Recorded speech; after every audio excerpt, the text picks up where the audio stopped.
Terima kasih pemirsa, Anda masih bersama kami dalam Dialog dengan Cemerlang dalam rubrik hukum. Ini kita harapkan Anda yang menyaksikan kita menjadi lebih paham dan lebih sadar hukum bahwa ada mekanisme dalam mendapatkan keadilan lewat pendekatan restoratif justice.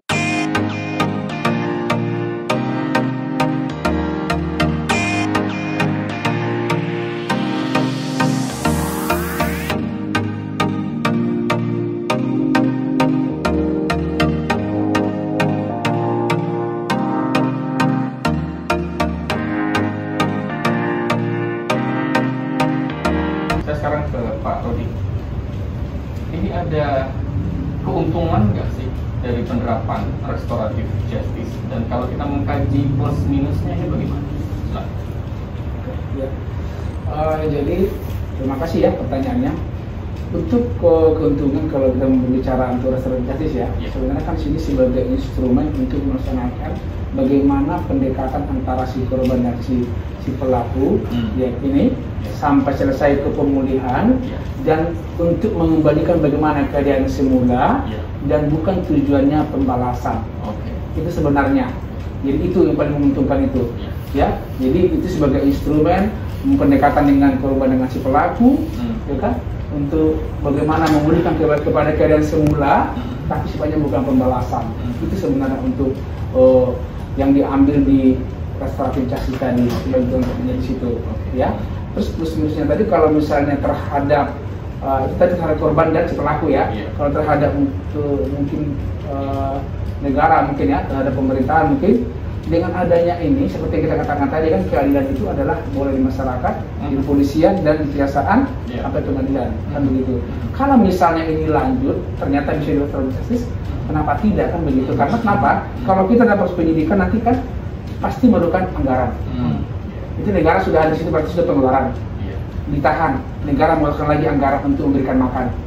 Belum lagi kita berbicara over capacity, kan begitu. Itu plus minusnya bagi negara sebagai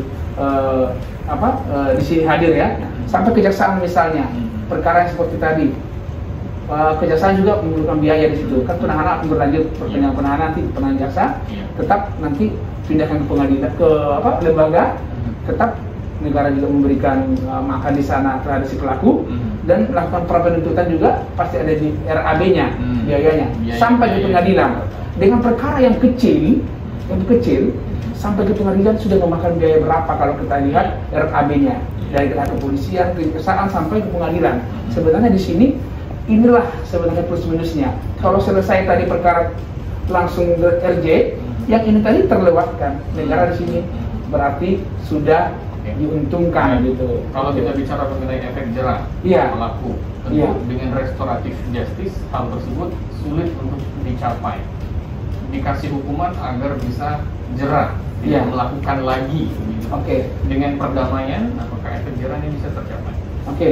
Berarti kan ini kita bicara dengan deterrent effect ya, deterrent efeknya efek jerah tadi. Makanya tadi untuk menentukan RJ tadi ada syarat formil dan material. Kalau misalnya salah satu perkara ini sudah berat, misalnya tidak memenuhi syarat formil tadi, itu tidak akan dilakukan. Yang kedua, sudah pernah melakukan atau residivis ya, atau residivis itu tidak akan dikasih. Terus perkara yang salah satu contoh korupsi atau perkara narkoba itu tidak akan dikasih. Jadi memang disinilah terobosan ini tadi kan, terobosan ini selama ini sebenarnya sudah ada di KUHP, sudah ada ajas restoratif justice, mediasi penal, ultimum remedium, semua setelah itu untuk mencapai keadilan tadi. Di sini harus sebenarnya seluruh para law enforcement itu harus menggunakan ajas itu supaya pidana itu upaya terakhir. Sebenarnya itu. Itulah plus minusnya yang kalau dilakukan penyelesaian restoratif justice. Sebenarnya supaya pidana itu upaya terakhir. Sebenarnya itu. Itulah plus minusnya yang kalau dilakukan penyelesaian restoratif justice. Sedikit mungkin Pak Rudi bisa kasih tanggapan. Ketika tersangka sudah ditahan di Polsek, laporan sudah masuk, bisakah restoratif justice kita lakukan di sana? Artinya kan laporannya ditarik lagi, kemudian tersangka juga dikeluarkan lagi. Bisa mekanismenya seperti itu, laporan yang ditarik gitu, bagaimana? Jadi kalau misalnya si pelaku tadi sudah dilakukan penahanan ini ya, dapat penahanan, apakah bisa dilakukan restoratif justice? Ya. Memungkinkan bisa, memang memungkinkan bisa, ya, memungkinkan. Tetapi kan di sini memang penyidik kan memiliki tahap. Apabila sudah masuk proses penyidikan, 7 hari setelah ini, kalau kita beri kepolisian ya, 7 hari setelah ini sudah maksimal ya. 7 hari setelah penahanan. 7 hari setelah penyidikan, ya kan? Ini kan di sini resnya SPDP itu sudah diberitahukan. Ini mungkin kemungkinan. Gimana kemungkinannya agar masyarakat bisa memperoleh restoratif justice ketika sudah ditahan itu? Kemungkinannya di range itu memang sangat kecil ya, tapi itu memungkinkan nanti itu di tahap ke jantung nanti Pak, di kejaksaan itu nanti itu tahapnya, karena sangat range-nya ini sangat pendek Pak. 7 hari itu sudah harus mungkin pulangnya itu sangat ini. Baik. Kalau ingin RJ di kepolisian maka cepat begitu. Iya. Kalau ingin di Kejari, ya nanti akan dijelaskan. Iya, kan sebelum SPDP tadi kan. Satu lagi yang mau saya tanyakan ke Pak Rudi sebelum ke Pak Randy, Bang Randy.